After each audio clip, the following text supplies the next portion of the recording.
All right, I greet you in love and in peace and in understanding and in joy. Got to greet you in joy. And I want everybody to be in joy and don't be worried because you got nothing to worry about. And here's the reason why. Um, before I decided to come on, right, I was sitting there and I was just I was like, that's everything that the Spirit has been talking to me about, right?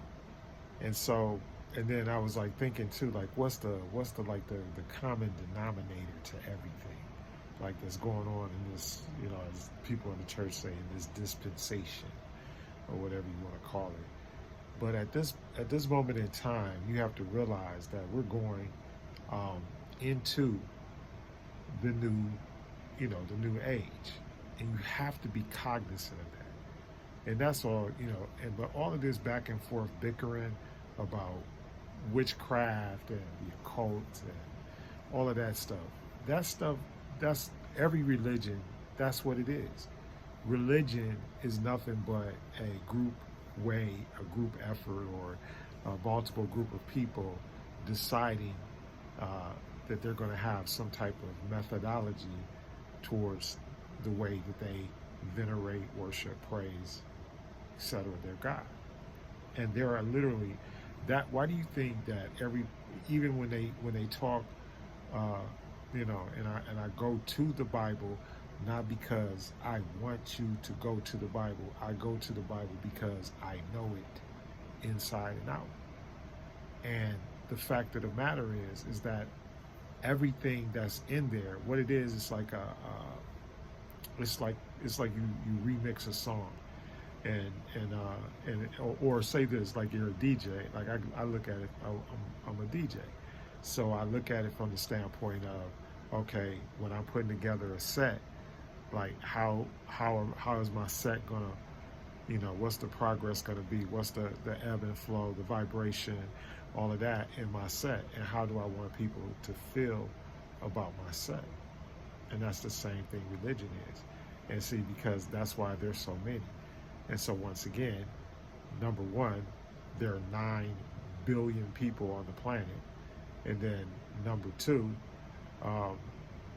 even in every single religion, there are many different sects or many different, ways that they do things. And I think it's like the last time they checked Christianity, it was like 5,800 different denominations of Christianity.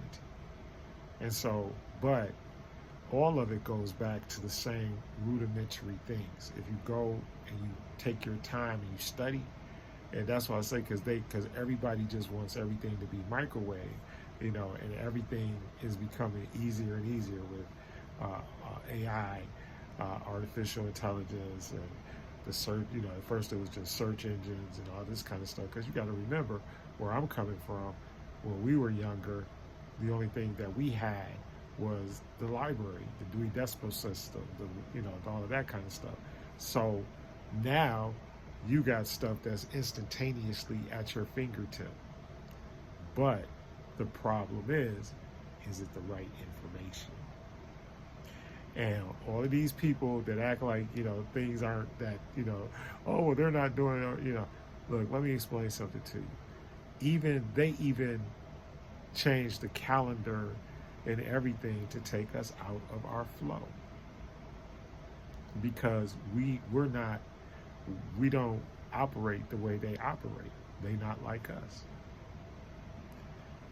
And they have tried to pigeonhole us into a system that was created by them, for them, so that they could thrive.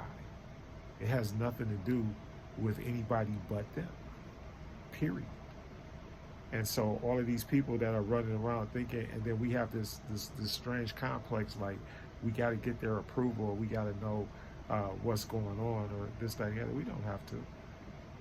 In fact, that's why I keep telling everybody, stop giving energy to stuff that's fruitless. Stop giving energy like the King James Version of the Bible. That's a dead book. The book is dead, and they know it's dead. That's why they're acting the way that they're acting. They made a deal with the dark side. That's what they did. And so now you dance to the music, you got to pay the piper. Why? Because of balance. It's never gonna, That's the same thing. We're just talking about that. You know, all these women, the feminine energy has to return, but it doesn't have to. It's not supposed to return to the extreme. It's supposed to return balance. And if you're doing something that's against returning balance, because you got to realize everything, even balance has balance within balance. It does, universally. And so you can't say, oh well, the way we're going to restore the feminine energy is to hate all men, and men can't say the only way that we're going to exert the patriarchy is if we hate all women. And what have we done? Now we've destroyed everything, because our first root chakra wise, your root chakra was, what is it? Procreation. That's one of the aspects, and in fact is very. You don't have to be a genius. You don't have to know nothing to know how to to procreate, because it's instinctual. It has nothing to do with anything that you're really taught. It doesn't. So, it's only the morals and the mores and the things that you put on it as you go along that change it. That's all that changes it. The rest of that stuff is all, and like I said, the whole thing with the things that they teach us is that they don't teach us about, and they try to say that what we're doing is witchcraft or the spells or this, that, and the other thing, or that what anybody else is doing if it's not like them. But these religions have been around longer than Christianity, Judaism, Islam, especially Islam, they're all relatively young, as far as religions go, and as far as books and manuscripts and information and actual receipts and documentation. They're very basic religions, and most of them were discovered and written to basically to keep the situation from going into anarchy, and then also to attain power and control over women, because they knew they knew that the woman was the powerful one. So that's why they suppress the feminine energy, because they know, just like we're completely confused. For example, why do you think Pope Gregory changed the calendar? Well, because I can destroy the women just by changing the calendar. Well, how can you do that? Because if I take them all off of their biological clock, and I take them and put them in situations where they can't, really thrive and survive, then they gain a fight or flight type response, right? It's going to be fight or flight. And so that's what they did. And because the first, literally, once their system got into whatever, their first instinct was what? To enslave women. I mean, go back to your book. I mean, even Lot was willing to sell his daughters, to prostitute out his daughters. Well, what kind of God, what kind of man does that to his daughters? You see what I'm saying? So the dichotomy of this whole thing is that they tell you that things are bad, or things are witchcraft, or things are evil or demonic or whatever. But remember, everybody is a spiritual free agent. You can do whatever you want. And everybody is trying to do things, once again, to try to manipulate the spiritual realm to do things in their favor here in the material realm, in the physical world. Because we still have that issue. Are still human. We're fully spirit, we're fully God, but we're fully human. And so there are certain things that are caught up within our humanity that prevent us from doing certain things. But that's because of our nature, or as in our system, our netters. So our netters, or whatever our nature is, and seeing all of this stuff ain't, and that's another thing. We need to stop making all this stuff spooky and it's like, oh, I know this and I know that. Just like even with the Orishas and all that, they're nothing but they're deities or gods or whatever you want to call them, but they're ways of just expressing your humanity. Even the Baphomet, same thing. It's just a series of symbols and images set up to explain your humanity, your the embodiment of your thing. And the thing about it is, but it can be used for evil. Yes, it can be, anything can be used. Like, and that's why I always once again go back to my famous example, a gun. A gun can be used to kill, to hunt food, or a gun can be used to kill, to hunt people. But it depends on the person that's doing the hunt. Same thing. I remember this was a long time ago. My dad was like, back when they had the first, like back in the, I guess it might have been the 70s or something like that, but they had the swine flu, and I mean, people was taking that flu shot, they was passing out, dying from that, right? And so he was like, back then he was like, yeah, if nothing's wrong, then why do anything? Because all you're doing is, I need to stop talking about this because they gonna take it down anyway. But the bottom line is nothing is no better than anything else. Everybody's trying to manipulate the spiritual world. That's what religion is. It's just organized manipulation of the spiritual world. And you can do that on your own. You don't need nobody. You don't need to be in a group. You don't need to be accepted by everybody. And spirituality, and that's why I don't try to do this like on a churchy type basis or whatever. It's because of stuff like that. Because once you get into it, then all of a sudden everybody wants to morph it down into something that's black churches, right? They want to, but to me, that destroys the spirit. Because it's all individualized. And that's why I keep saying you got to put in the spiritual work. If you want to be spiritual, then put in the spiritual work, no matter what it is.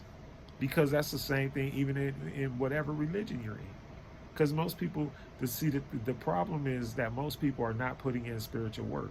They're not praying and meditating and trying to actually connect with the divine. That's not what they're doing.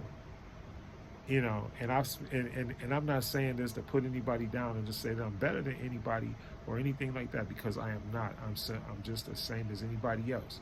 But the thing is that I put all my energy into trying to find out about God. That's what I put my energy into. I was like, I need to find God. That's my whole life's journey since my grandfather died. Because, and like I said, I've told this story before too. It's like when my grandfather died, I was like, what kind of God would kill a man like that? Because to me, he was like the best dude I ever knew. He was salt of the earth. That was my hero, one of them. But he was my hero. So so I was like, man, this God right here, I'm not with this. No, I'm not with this dude. Because he took my grandfather out the box. What's up, man? That's how I thought about it. And so I dealt with it from that standpoint. But then and that was the first time that I read the Bible. And I read it through a couple of times. I was like, and I'm sitting there going, and at first, and this is the honest to God truth, at first reading, I was like, man, this is some bull crap. The first time I ever read it, because I was like, first of all, and don't get me wrong, and see, here's the other thing, I was well read. I had read a lot of books. My dad had made me, that was like, in lieu of getting my behind whipped, he would give us dictionary punishments and books to read and stuff. Man, I did the same to my children, so they would hate me at this point. But anyway, all that being said, so when I started, so I could read and I could comprehend what I read, and I was like, man, this right here, this is some BS. But I went along with it because why? Because everybody in the community, your grandmas and all these people, everybody down and this, that, and the other thing. And so you're always, you just go with the flow. Grandma say, put your clothes on, boy, we going to church. And you knew you was gonna eat or whatever. Them ladies, the ladies being there cooking and this, that, and the other thing. You knew you was going to eat. You knew you was going to see a whole bunch of other kids and all that kind of stuff. So it was the fellowship. And so people were in the fellowship. But then the problem was that we was having fellowship in the fellowship hall, but then upstairs we was learning about somebody else's God that wasn't ours. And that's really the real deal. It wasn't nobody bad or nothing like that. And even the pastors, a lot of those old pastors, especially in the Pentecostal church and stuff like that, they just didn't have that kind of knowledge. They didn't know that. They didn't know all about the Nicene councils and all of that stuff. They didn't know that stuff. That wasn't, and so and even back in earlier days and times, everybody wasn't allowed to read the Bible. Everybody was not allowed to read the Quran. It was not like that. And there were only certain people, scribes and stuff like that were, or they would have like special readings and things like that. But as far as the way we have the ability to be able to go, and that's what I say, you had very limited information and very limited knowledge. So it was very easy to put out your information and your knowledge to the other people, especially if you were in control and you had a printing press. In fact, that's why the Electoral College exists in the United States elections, because there was only like 2 or 3 printing presses in the entire country. So if I went to you and I said, hey, look, man, here's $1 million, print $1 million worth of flyers or whatever, and the other guy, and don't let the other guy use the printing press, then I could definitely influence people's minds and influence what they do. And that's all and so the King James Version of the Bible is sort of like that. It's like it was remixed, and a lot of it is true. There are true stories. There are a lot of true stories in there. But the problem is, if you don't know where they came from and who said it and all that kind of stuff, and that's the trick. And see, and the other thing is they changed the names to protect the innocent or whatever, like they used to say on those old TV shows and everything. They changed the name to protect the innocent. Well, that's what they did. So all of those names and everything that are in there, none of those people exist. Those people are metaphorical people. They're people put there, but some of them were patterned and likened after real people. And see, so that's the thing. So they mix just a little bit of here, a little bit of there, and then if you go and read, you'll find out that there was Sir Francis Bacon, William Shakespeare, who now they're even considering that there was an African woman that wrote most of Shakespeare's stuff. So I'm like, go figure, he stole everything. So that's what I'm trying to say. So you have to understand, like the rabbit hole goes deep. And then the other thing that I see all the time is that everybody is confused about the timelines of when stuff happened. Like I saw this brother on one of the apps, and he was talking about Kemet, but and then he was talking about this thing that was like 5,000 years old. I'm like, bruh, there were kingdoms in Kemet that were more than 5,000 years old. So it's like, and then the geologists and all of those people, the people who do the water markings and all of that kind of stuff, they estimate, and I'm talking about, this is estimated, this is like from several different groups of people, right? Not independently and everything else. And Heru on the horizon, which is what the Sphinx really is called. Heru on the horizon. Heru on the horizon. All right? Is at least, they're saying, at least 50,000 years old. At least.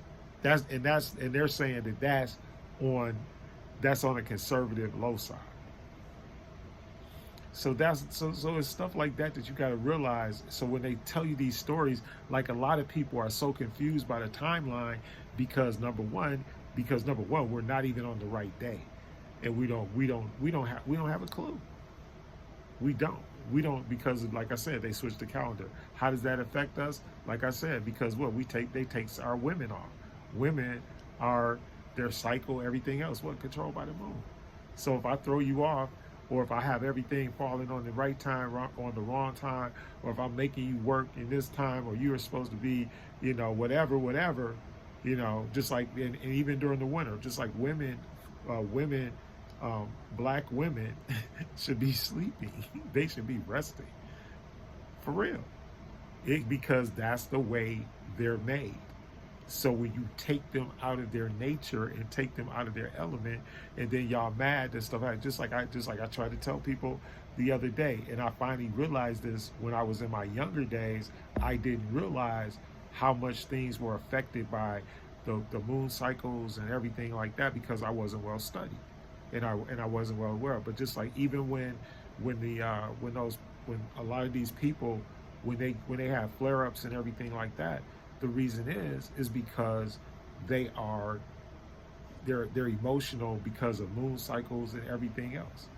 Like, and during the full moon, I remember my first daughter that I had, my first baby period that I had.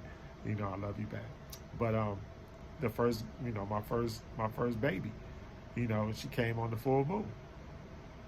And when we was in the hospital, I never forget, we was in there, and the nurse was like, yeah, she was talking to me. She was like, yeah, it's gonna be a wild night tonight, Mr. Powell. I was like, well, why is that? She's like, it's the full moon. She's like, all this stuff. She's like, it's gonna, because it was just, it was just getting to a certain point, and she was right, man. It was like all kind of crazy stuff went on that night. And so I was like, well, maybe I should check into this full moon thing and figure out what the deal is. But I mean, I was a young guy. Who knew about that stuff? I didn't know about that.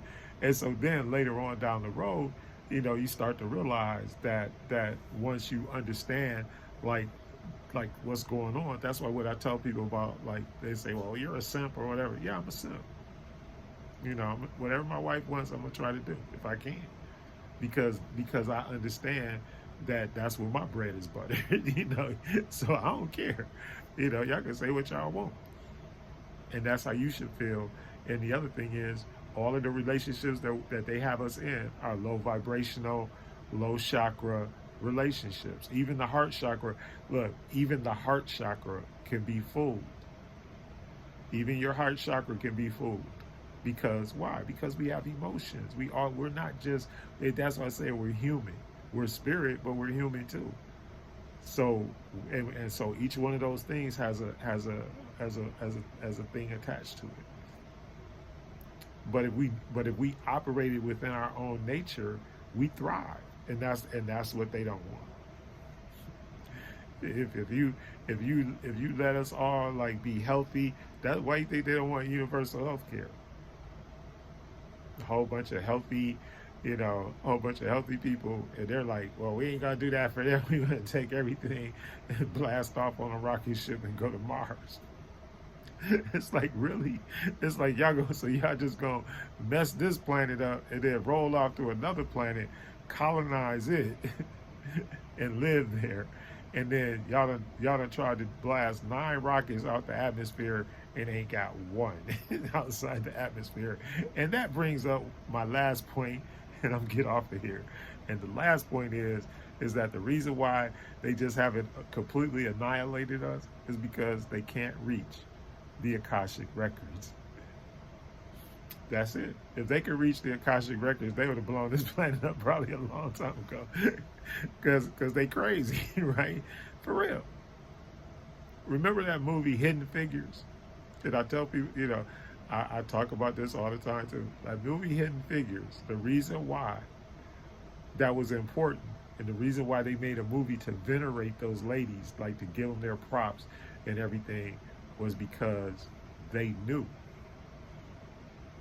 that was the only reason why they were able to get to, wherever, whether they went to the moon or not. But those ladies were the ones that discovered the way the jet propulsion and the fuel and the gravitational things and all of that.